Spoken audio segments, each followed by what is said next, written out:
And this one is kind of like a real plenary where we wrap up some of the issues we've talked about, and then we're going to actually develop a communique or press release with some of those issues articulated. One of the things that we want to do now is we talked previously about a professional industry and that we are a fully professional industry. Well, I think we're a partially professional industry. What we want to discuss is how we make this a fully professional industry. What are the things that we can do to fill in the gaps, identify issues that some of which Paul has already raised in the survey, find out from people what some of those things are that need to be dealt with. We might get to the stage of prioritising some of the things, asking and raising questions from the audience of things that you see as being important. Now, I've got a couple of key headings that I'll go through in a tick, but it was also one of the things that I also, from my personal perspective, wanted to add on the whole notion of volunteerism, etc. Yes, they are complementary, and I've probably spent years of my life in a voluntary capacity, and that's voluntary capacity because I wasn't being paid. It wasn't necessary. Because I stood forward. And in regional Australia, there's huge numbers of people that, things are collapsing. These are people who love being in the regions. They love where they live. They've come from the land. They have roles to play. Unless we, like has happened in America, develop professional industry and opportunities for those people, they will be migrating to the cities. And it's not going to make anything better.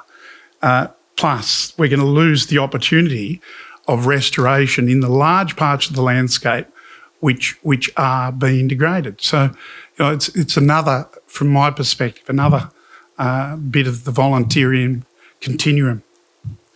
With regard to some core issues, there's some that we've already raised today, and we'll come back to those issues.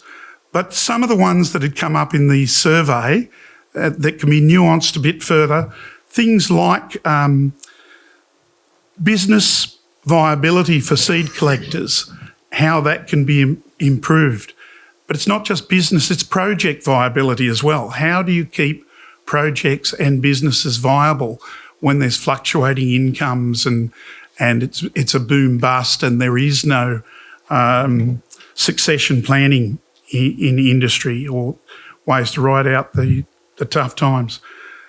I want feedback from you people on which of these issues ring true for you and that we should be looking at. The whole issue of seed sourcing, the genetics came up this morning, the health and seed supply reliability across the regions in different parts of Australia. The issues of knowledge and training was raised again about Florabank and having some level of standards, how you establish that. Things like the coordination of seed supply, who should be involved, how should it be done, and that whole issue of licensing, permits, access, and also the seed production issue. So of those issues, we're here, we want to hear from you. What are the issues that really ring a chord with you? And sure, we're here for questions, but we want to hear solutions. What are the problems and what are the opportunities for fixing issues? So the floor is yours at the moment. I'll kick off if I may. Maybe.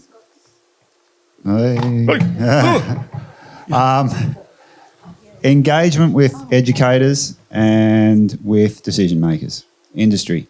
So we're talking today about seed and reconstruction type techniques. Arbor is often concentrated on natural regeneration, anyhow, they're just different components of ecological restoration, but it's the same thing. So industry and those participating need to communicate to educators and up the scale to decision makers. That When you say educators, what tier of education? Where? How? well, I think the vocational and the universities. So there's a lot of the universities are not practical, largely, in my experience. And my view is that they're behind the eight. They're still talking about planting trees and looking at technology that's 40 years old. You know? Sure. Yeah. So, broadly, I think there's a whole plethora of problems there, but, that's very broad. I'm sure there's a lot more other suggestions out here that people might make. So I'm here to pass the microphone around.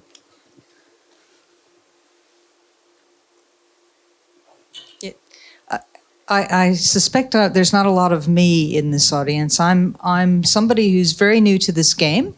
We have a large bit of land that we want to commit to restoration, some of which is already large remnant bush. And we're working with Greening Australia, which is lovely and very helpful, but we could be doing so much more. And we really just don't know what to do. So I guess my question for the panel is, how do you develop the sector of people who want to do stuff and don't know how to get into it? And there's a huge opportunity there for private landholders. How do we tap that? Look, from my perspective, that's really how I got in this industry. I had land.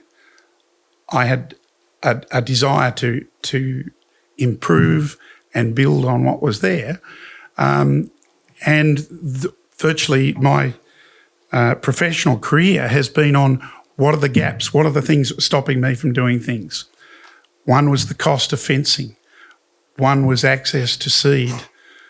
One was learning the skills, accumulating that knowledge, pulling things together. I think many of the things, I think there are things that I know we need to do. We know the things that work. We know the things that don't work. We know the things that might work, but we haven't tried. And part of this Healthy Seeds is knitting together, I think, all those elements in a systematic way, which is not just stopgap and, it's stochastic. It happens one year and then it's not there the next year. It needs to be sustained and built up and grown and turned into an industry, because we've got the people who have the desire, work with, my motto has always been work with the willing. People who have land, have opportunities, want to do things, link them with the people who have the skills, the knowledge, the capacity to achieve. And I think that's, from a personal background, but what I would like to see with Healthy Seeds is linking up the things that I know are the gaps, but this is not the world according to Martin Driver. I want to hear from other people across the state, because there may be different ideas and different models in different regions. And, go for it. I work with a lot of private landholders and working, training people in seed collection, and quite a lot of the time people come and say, well, how can I grow seed? I want to set up a seed production area. I want to manage my place for grass seed production, and, can you tell me how to do it? And I can tell them how to do it. I can tell them the logistics of it, all that sort of stuff. But the blockage is, what the hell are you going to do with the seed when you've finished with it? It's that market. And it's like Steve here set up his business over a very long time, and it's a very hard grind to set up a seed business, setting up your customers, because the demand is not consistent. And I see that as the biggest problem to the whole industry, is the demand fluctuates, wildly. At the moment, most of New South Wales is in drought. The demand for seed is zero in most cases. There'll be a program government program come up, they want tons of seed or a highway project or all sorts of things, and then all of a sudden the demand drops off. So Paul's identified it in his report that he looked at the US. There's that consistent demand that then drives the market, that then drives the standards, that then sets the regulations, that then supports the training and all that sort of stuff. But I see the critical component of answering your question, and probably a lot of these other questions, is just trying to get some sort of consistent demand, you know. Well, how did that come in the US? Big government. Yeah, in the US, the major project, and you may be aware of this, for the landholders is an agricultural project. So it's not an environmental project as we would have here.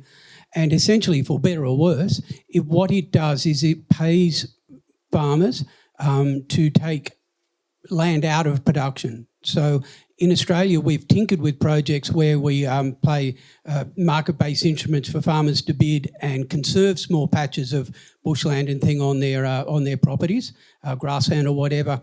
But and they bid for that, and it's generally the sort of the lowest price that gets that. So it is an incentive to conserve, and that's good.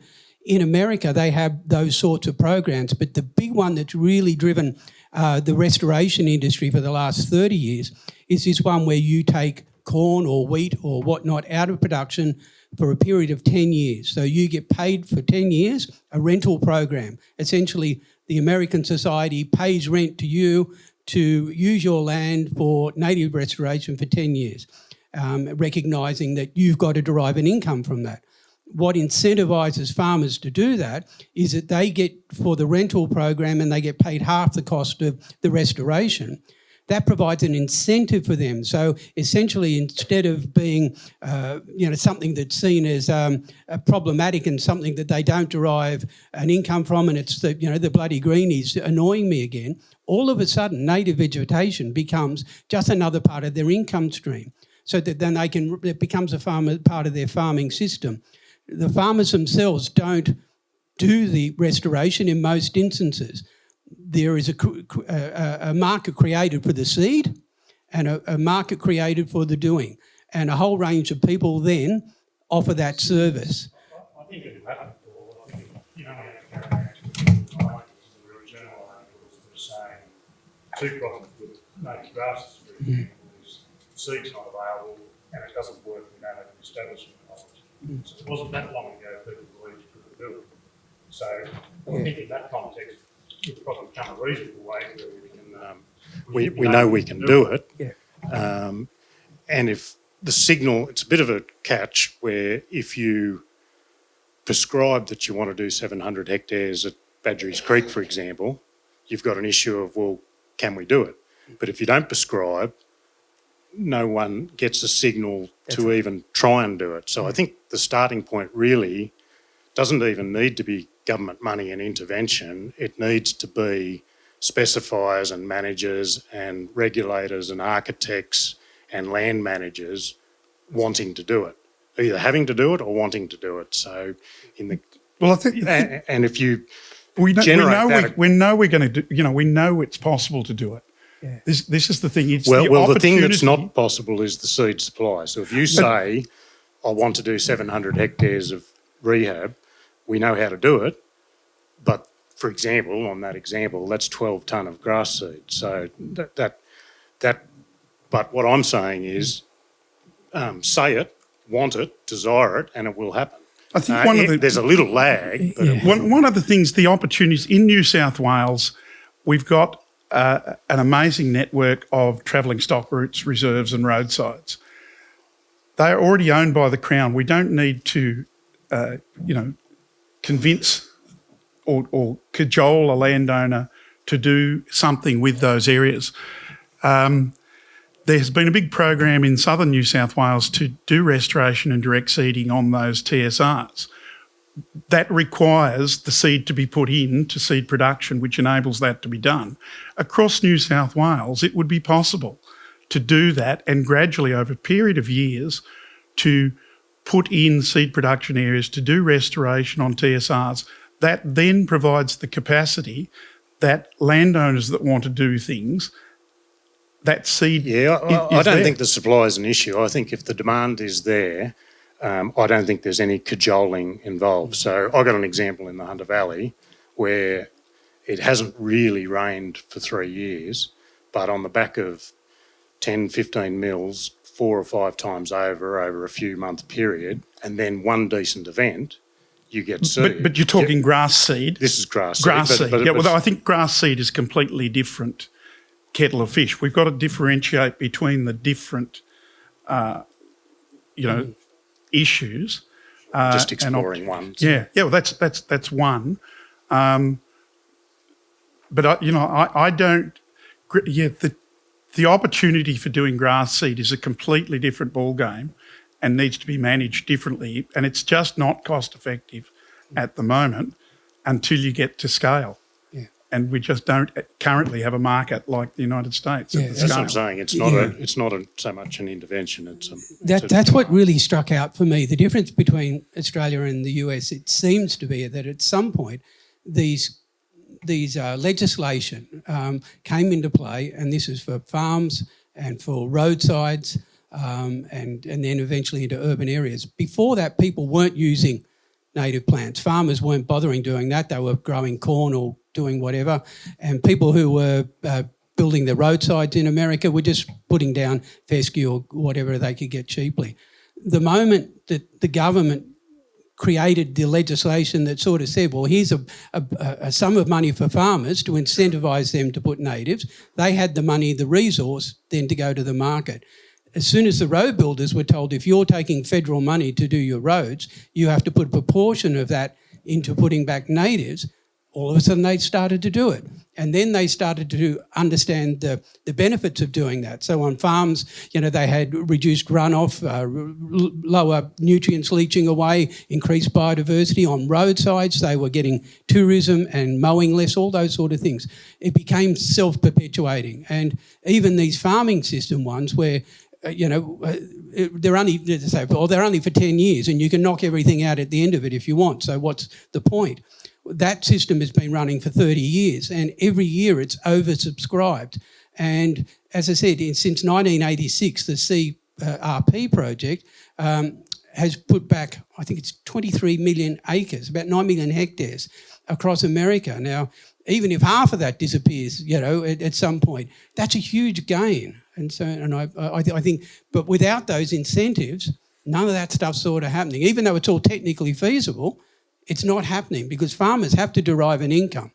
They're like any of us. And that was the point I was trying to make with the grass seed component, at least, is hasn't rained in 3 years, but the graziers involved in our program have derived as much or more than they would with stock, without feeding, without water, without any stress and without any input, and they're deriving a similar or greater income. So there's no cajoling involved. Yeah. If a mining company says, I want 2 tonne of seed, and a grazier gets all the benefit of organic accumulation, deep rootedness, better water retention, greater perennial, there's a raft of... Are you saying that no intervention is needed, though? Or are you saying how do you break? Because I'm hearing it's sort of two different things. Well, I think there's causes for causes. One of the bigger pictures for me is this issue of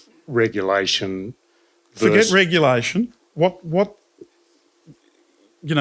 incentive? I think if we avoid regulation, it conjures up the notion you're going to be told what to do, rather than what incentivation in your area. Because you've said yourself that there's all these difficulties in managing a business. What would make your business, and I'd be interested in from Steve and Dave and others, what would make a difference to you? If there's difficulties you have, what are the interventions that would make sense? I've got a different topic, Tim, but I don't believe that you can have an industry. We want an industry to start with. We can't have an industry unless we've got tradesmen. And our tradesmen need to be taught. They need the skills to do the job, and their employers need certainty of of work, all of these things, and it starts right at that point for me at least. I've been doing this for 25 years, and so. And you don't look a day over 21. It's amazing. Yeah, well, whatever. But I'll give you my phone number later. Yeah, that's where I think it starts. So I'm really keen on the flora bank. Dave and I have been worrying away at well, we can't call it flora bank anymore, but it's the same course. We've just rejigged it and tried to bring it to life. That to me teaches people how to go and do the job properly and how to fulfil their obligations of ethical seed collection that has a high value instead of just people going out and collecting whatever. I've had seed brought to me for testing at our lab that has had numerous species, eucalypt seed that's had numerous different types of eucs in the same bag. So there's obviously a lot of people out there. Setting a standard. Absolutely. There's no standards. We're like brickies without a plumb line. You know, it's a waste of time. Is Flora Bank going to be a teaching tool, or is it going to be something that sits on the shelf? Can I throw the tilt of you guys? I mean, you're a very big player in this region. What do you get a sense of these sort of issues? A constant market, incentives, training? Is there a workforce there?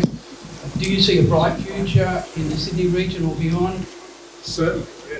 I mean, from our perspective, we're a one-stop shop. You know, we've got a nursery, we've got a Providence nursery. We collect all our own seed for our nursery, and because we supply our own restoration projects. Therein lies the control. If our end product doesn't meet what the plan said at the start, then we're going to do more work. So, I mean, we've developed business management systems to try and emphasise that. Certainly within Sydney, there's plenty. I think that some of the conversation we've been having here around the scale of this sort of seed project can be hard to underline with a lot of the work that you get. A lot of the work that you get engaged for as a contractor is on a smaller scale. Which is not surprising. In really, really highly degraded areas, not to say that this doesn't work in highly degraded areas, but remaining within highly degraded contexts as well. You know, we've had pipeline restoration projects where they ask you to restore the 10 metre wide pipeline footprint through paddocks and paddocks of Verizon sub-Saharan data and say, and at the end of your 2 years, you need 3% wheat coverage. You know, so that's where the application of the seed becomes tricky from our perspective. Our feeling, through having done a few direct seed projects and got success in some places and not success in others, is that in the timelines that we have to work within, often with a 6 month seeding is a very good result. It's really good at restoring resilience. But in terms of being able to hit targets that they've asked us to, you have to supplement that with genetic planting just to get some metric or within the time. And there's two possible explanations for that, not your work, but other people's work, just not the methods not being good enough or the expectations being incorrect. And I think both those things are true. In some instances, the method has been collected, and we champion seeding on the back of those efforts. And then in other situations, it just wasn't collected. Because I think one of the crucial things we've been focused on, protecting remnants and regulating access to seed, because even a seed orchard is going to originate out of the landscape. So the earth has issues to repair, and the solution is here as well. So the distinction between you can't go here, but you need to solve that, to some extent you've got to protect and conserve that, but you've also got to address the opportunity and the solutions are going to come from people and the natural resources that we've got. So we need access to those seed resources, and you do need to protect them, but we need to be able to collect from them. We need to use that then to expand opportunities for production outside of remnants. And then the third element is really then if you've taxed the environment to create a production area or directly taxed the environment for seed, you've got to have good method. You've got to put it in the right spot. It's got to be a good design, needs to be patient, needs to have follow-up management. You can't waste that resource. And I think at all three areas, it's hard to get into a remnant because they're rightly protected. There's no incentive really to set up production areas, and a lot of projects are ill-conceived and wasted in terms of a seed resource, but all of them are very solvable. And the idea of managing some natural areas for seed production, if it's put to good use, we're massively under-exploiting that. And the missing bit, I think, is the signal from the market to say, let's be ambitious and do big projects and big things. And with that, I believe the expertise and the resource won't happen overnight, but it will fairly quickly happen. Tim, is the signal from the market also around coordination? That's where the signal's coming from? You've got some entities... Well, the best signals I've personally had aren't projects. My business operates a lot different to Rob's in the sense that I've worked with people who want to work with me rather than winning a job and going away and winning a job and going away, you know, a million times over. I'm more inclined to develop a relationship with someone who says, we've got a problem, the expertise, the training, the resource, the seed, there might be a whole raft of things that we're nervous aren't there. We'll support you and you support us and we'll work together to solve this over years or decades or lifetimes. Can I ask you, your primary clients, in what field? Are they landowners or miners? From that business point of view, I've taken the view that, you know, you grow incrementally so that cash flow isn't such a problem. Yeah. You have good times and then you don't count on them and you draw on them because of the market disconnect or the seasonal disconnect. You can't get seed or clients are lumpy, they come and go. So it's up to you to grow steadily and sensibly so that you can just have a trajectory through your primary that. clients, are they private landowners or are they mining companies? In my case, I've, from a business point of view, just gone with those who will reliably work with you and take long-term views. And in that context, it's probably, you know, 80% mining companies, Yeah, which is an industry which is underpinned by government imperative to re-veg. So it's right. That's that signal. That's the right. signal there is the regulator says they need to do it. X, they Y, don't Z. tell them how to do it or... As well, it's driven by Government imperative. No one except for national parks and Western City Parklands and the large landowning government organisations do this out of any great altruistic sort of motivation. They all do it. All of our clients, by and large, do it because they have to. We're battle with that because we do it.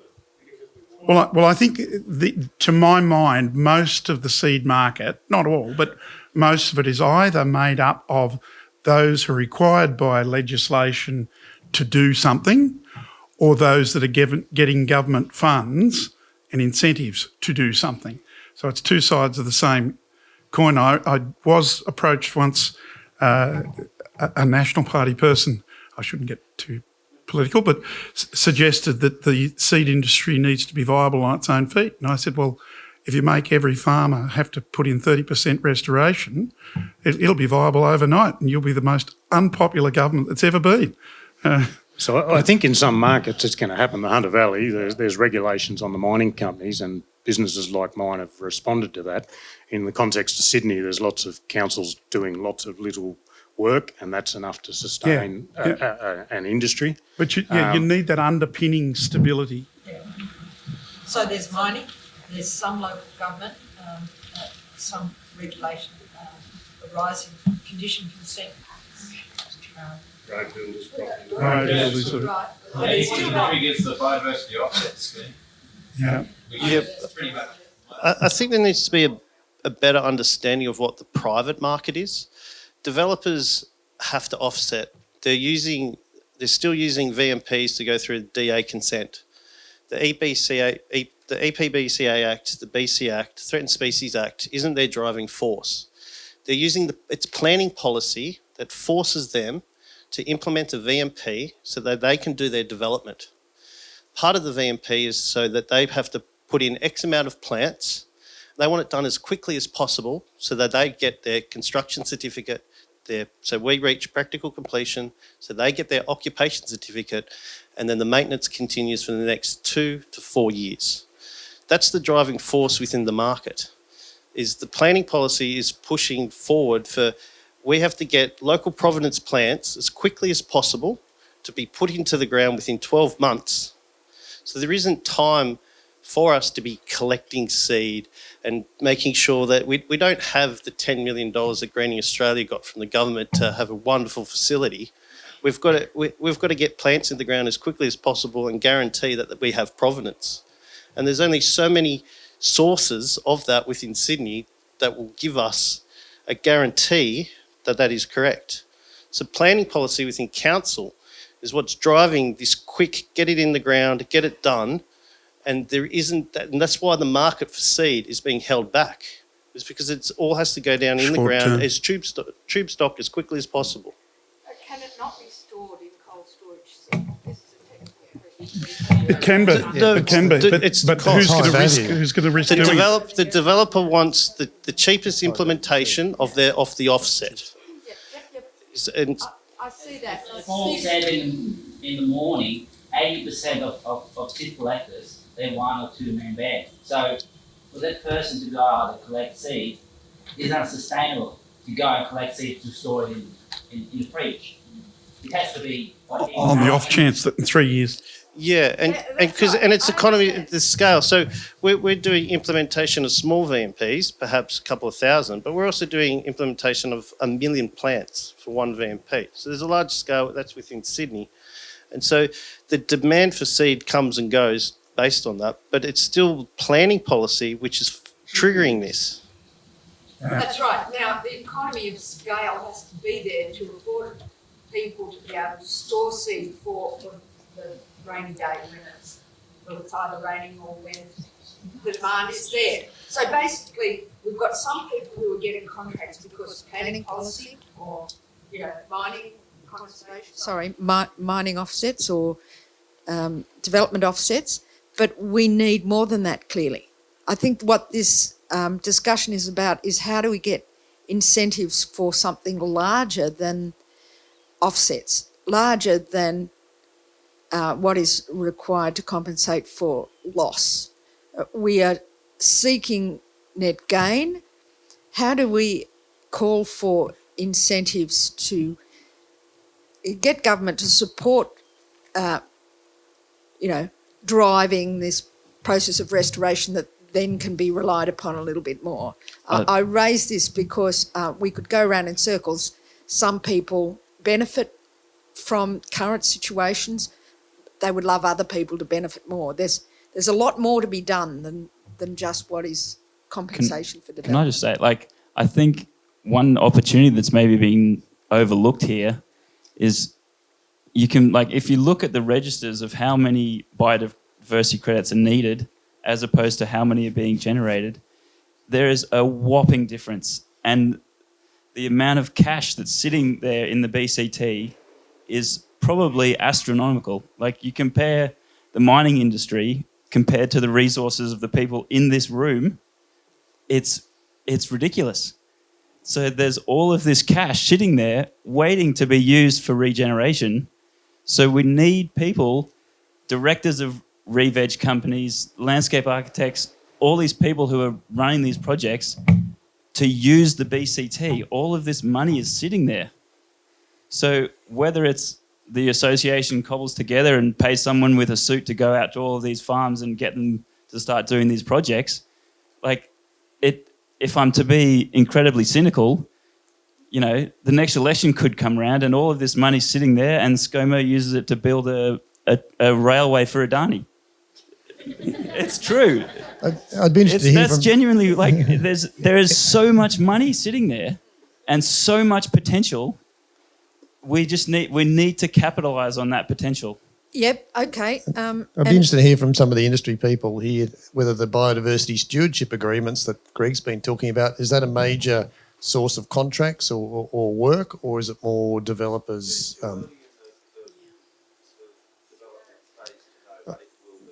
Yeah, at this stage there's no BAM stewardship sites registered, and I think that's part of the problem, the transition from biobanking to the BAM and the differential in credit valuation. So at the moment no one's jumping in because it doesn't look financially viable until the market develops. But what about biobank sites? They've been around for a while. Yeah. Are they a driver as well? Can I comment on that? Yeah. I've just put through my first couple of BAM stewardship sites. Not in Sydney, but BAM needs to be defined, please. Sorry, biodiversity assessment methodology. That's the new Biodiversity Clearing Act has the offset. You can create a stewardship site to offset somewhere. Somebody was, it might have been you, Greg, this morning talking about the active and passive actions you can take. The restoration actions come under active. There's very little detail about quality of seed or where your seed comes from. It's all about matching that scoring system for the vegetation integrity score. Is there very little? There's nothing. Yeah, well, there's nothing. You're right. I was being generous. It seems to me that the point you make, that the BCT is sitting on wads of cash, which is supposed to be like for like offsets, but there's huge scope there for supporting activities that they can spend that money on. It seems like in Sydney, to me, that will drive a lot of the BCT Act, the Biodiversity Conservation Act will drive a lot of this restoration work. That the mining industry is the other one, that the roads, all these sort of things. Seems to be the one common element in this is DPIE at the moment that has some regulatory say in all of these sort of things. Now, in various approval consent conditions that we get as an ecological consultant to go and do restoration works or whatever, it'll say somewhere in there, seed must be collected according to FloraBank guidelines, or some vague mention of FloraBank guidelines, or must be collected within 500 metres of the site. There are all these vague recommendations. It seems like if we got DPIE to actually, take that regulatory role that they have and actually put in some meat into that, some detail about quality seed, tested, all that sort of stuff. That would immediately create demand for quality local provenance seed at a range of scales. It does set a standard.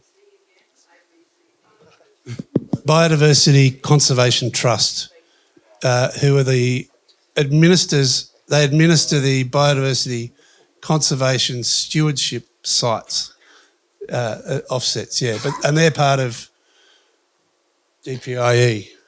Everything's a part of DPIE, it seems. I'm just going to add a little bit more to what David was just saying, so apologies to the panel. The BCT actually has two separate funds that they administer. The first is the Conservation Fund, which is the $240 million over 5 years that they were provided by government initially when they were set up. That is not for offsetting. That is for conservation programs. The offsetting itself is meant to be self-funding through the processes where a developer pays into the fund and then the BCT sources the credits if the developer is unable to source the credits themselves. So there's two slightly different processes there that need to be taken into account.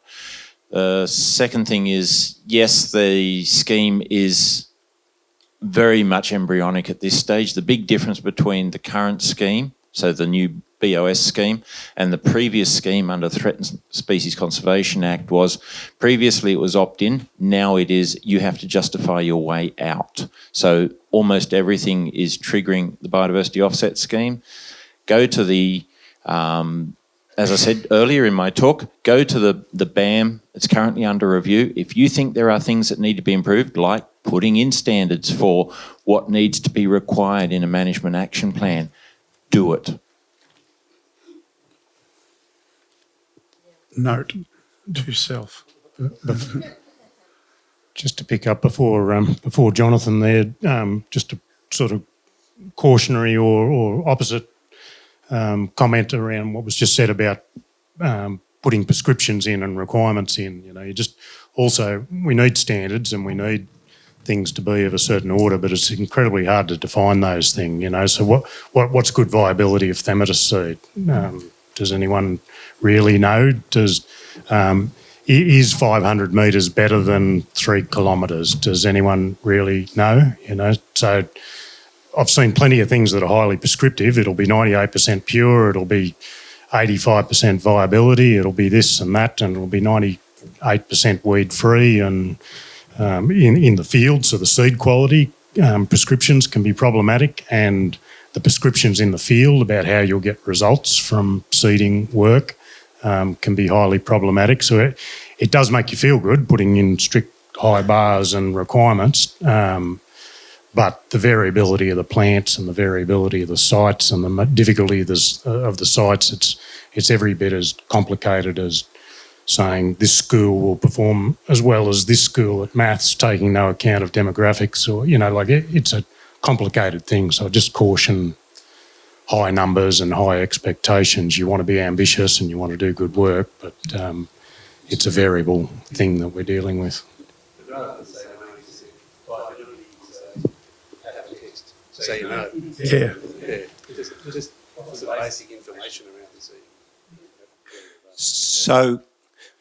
So as far as that stuff's concerned, we've been talking about government regulation or government role or whatever else like that. I'm going to show my age by going back to the early 90s. The standard for coal mine restoration in the early 90s was set by Soilcon, and the standard was that coal mines had to be revegetated to an introduced pasture that was suitable for grazing horses.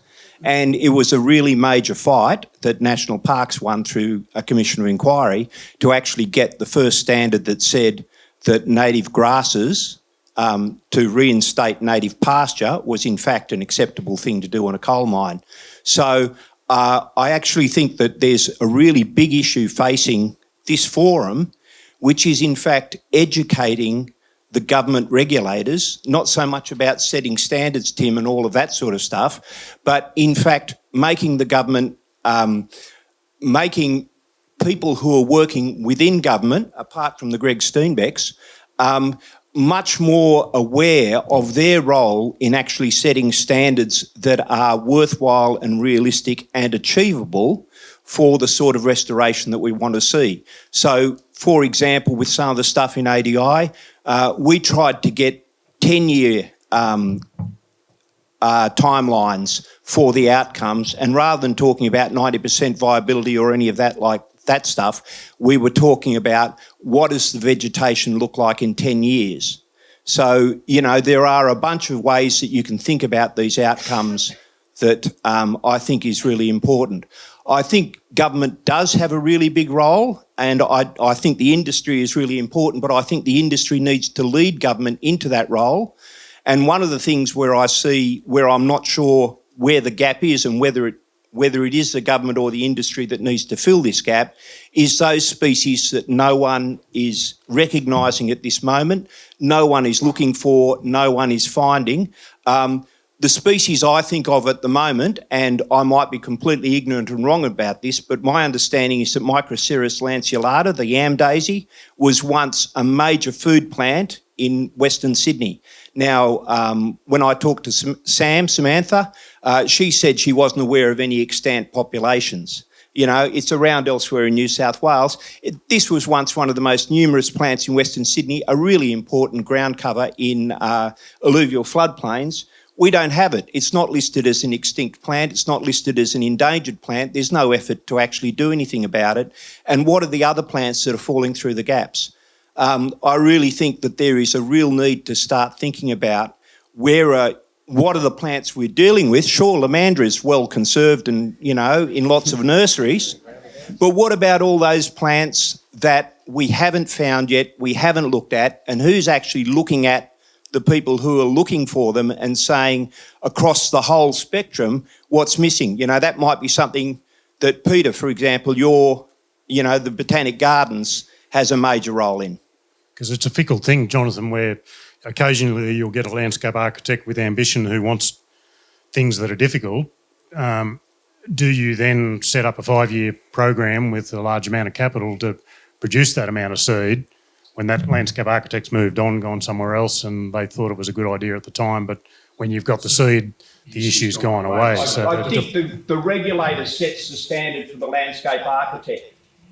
So the development or the regulator or the development approval has to set that standard so that it's not a case of the whim of the landscape architect going away or not going away. You get your certainty from the standard that you are being contracted to meet. because the default goes back to what's available, and what's available is what's been planted before, because they're the easiest things to collect from. You know, people go out and collect Lamandra and Poa and Themata and so on.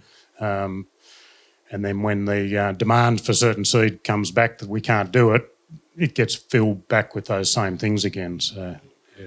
Now, we've probably got... We're just about to get some comments from survey feedback. Yep. Yep, we had one question up the back here. If we get the mic up the back. All comes to the when a developer has got a development, and to find those species that are threatened or endangered, it's hard because there is a very short timeline that the developer needs to sign off and obviously wants to open his shopping centre hall. So it's there are windows, and obviously has to be sustainable for those developers, and it's a very hard process to timeline and make that process viable for those species. It almost needs the seed producers to take a punt and to think, this should work, this should be in demand. If I build it, they will come sort of principle. The threatened species one, they're the phone calls we get from the really difficult ones that most of the industry won't touch. And some of those plants to grow, like to translocate, often require a three-year time frame to actually... And no one wants to buy it for $6 or $8 a plant, so it all comes to... And there are licensing restrictions too around translocating threatened species as well. So, it's become a bit of a niche for us. The other thing is, with this time lag thing, one of the ways we get around it is we collect seed opportunistically. So you've got some seed on hand for, projects that are going to come up for particularly threatened ecological communities. That's actually illegal to do. So you are not able to collect species opportunistically from threatened ecological communities in New South Wales under any sort of licence. So the only way you can do it is to know where you're getting it from, where it's going from, and when you've got a developer or somebody who wants it next spring for a planting, and it's a species that only flowers when it rains on a full moon, it's just impossible. So the actual licensing situation in New South Wales is ridiculous, with common species in threatened ecological communities, let alone threatened species. You just cannot legally get and store seed and have it on hand ready for projects. Good, Dave. So we just got a comment there that reflects that particular point that Dave's making, that we need access to seed without turning people into criminals. And we've heard some feedback prior to this, survey of people getting, fines and significant fines for collections. And most people in this room, every seed producer in this room is technically, unless they have a permit for their seed production area, breaking the law. And that, I include myself in that. So we weren't even aware of that until we spoke to the seed agency. There are probably people in in all of these rows who are, with the best intentions, collecting seed because access to seed through the permitting system is just so prohibitive. So again, how do we streamline that to open it up? And you can't get efficiencies when you've got those sort of bottlenecks that are stopping things happening. And look, I'll just make a point. There is Martin and Peter and I, we held a forum one day with the seed agency in New South Wales, and it was a great day. It was very cordial. We talked about all these issues, but it was very interesting that there was a disconnect between their understanding of how people worked in the seed industry. So it was you're after a seed collection permit because you're a researcher, and so you were potentially able to get small amounts from particular species because that's your end goal. And then you were a commercial seed collector, so you were selling it for, or collecting it for a commercial end, you were selling it from a nursery or something.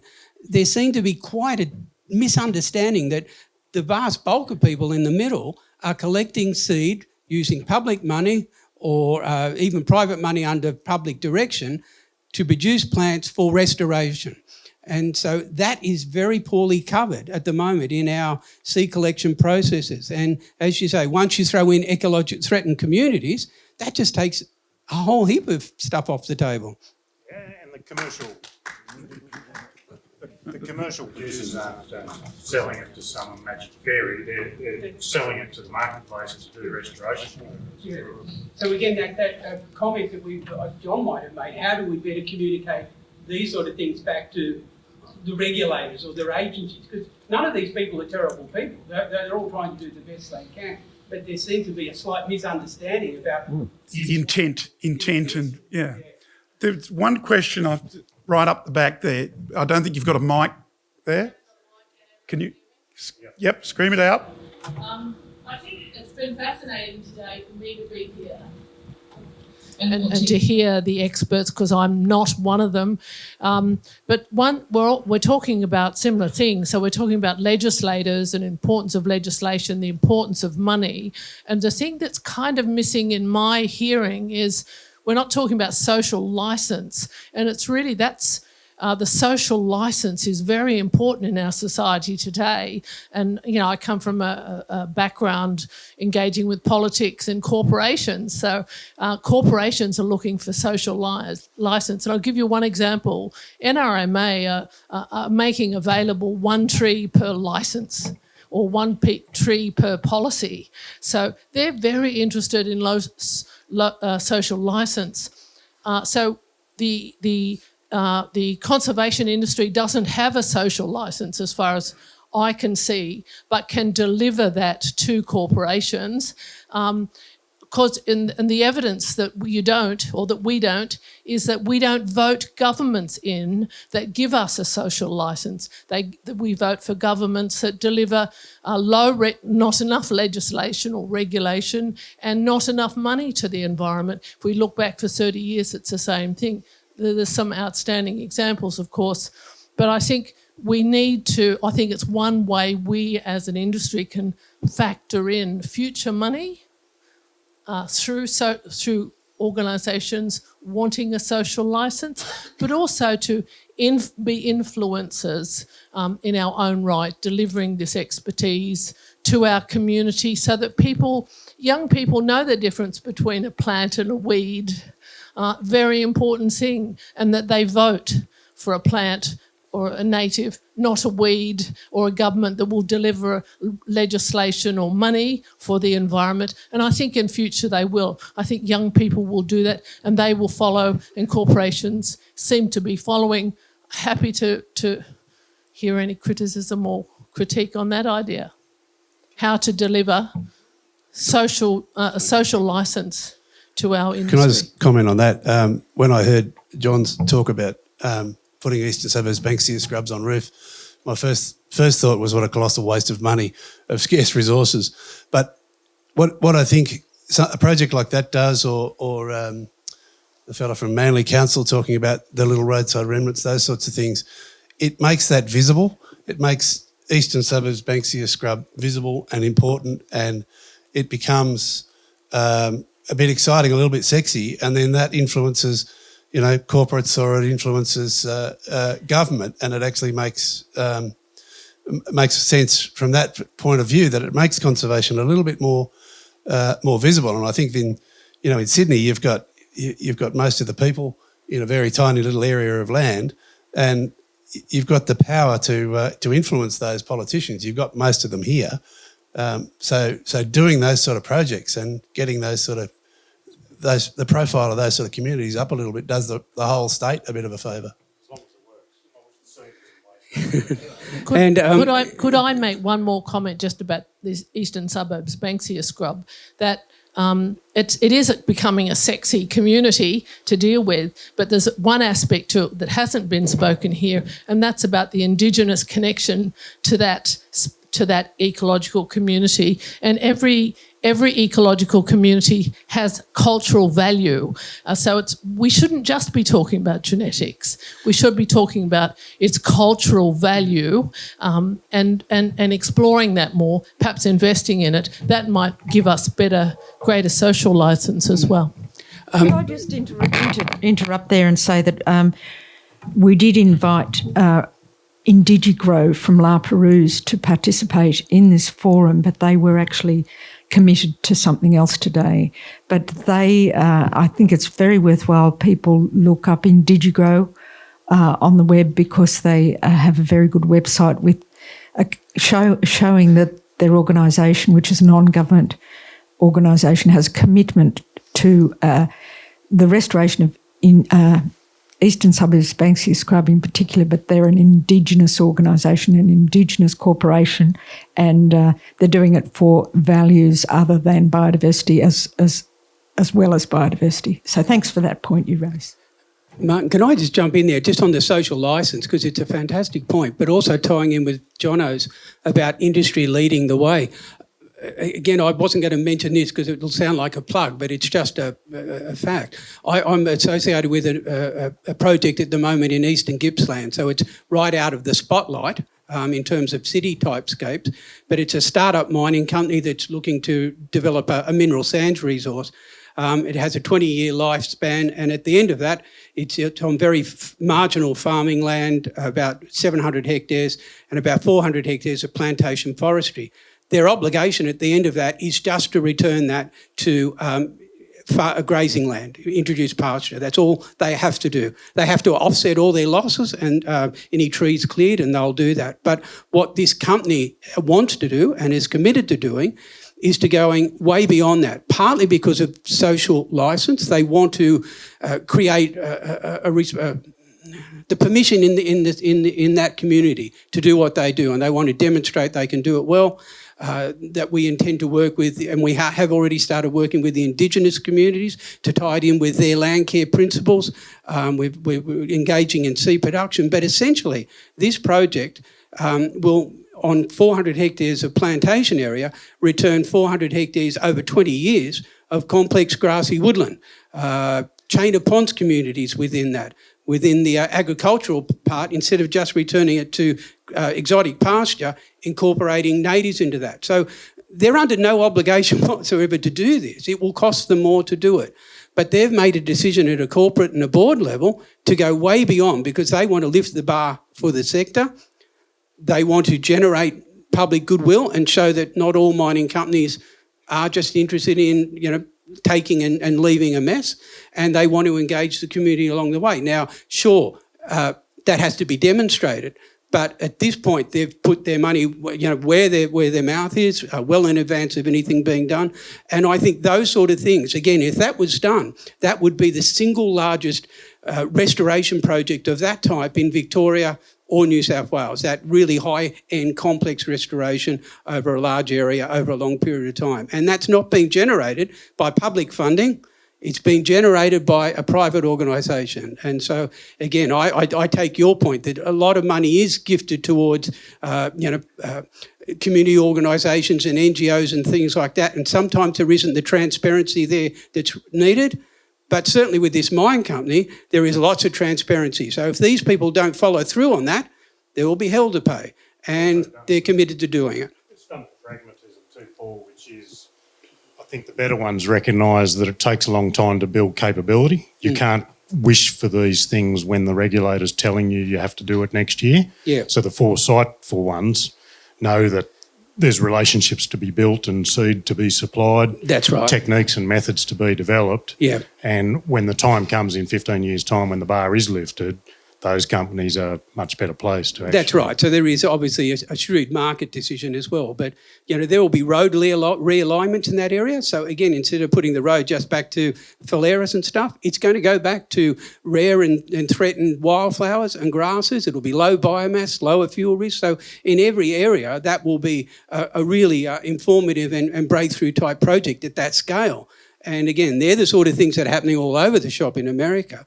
But we've got to start bringing those things in here. And you're right, maybe it is more around corporate responsibility, social licence and just shrewdness. And I think the agricultural sector, there's lots of people in agriculture who see that custodianship of the land and having a social licence to operate, they'll have to do things and do better at what they do as well. But you still need...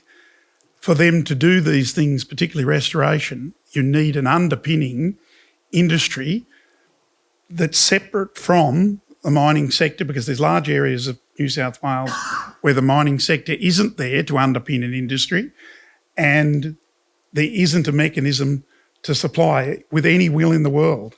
And that's where these gaps exist that we need to look at.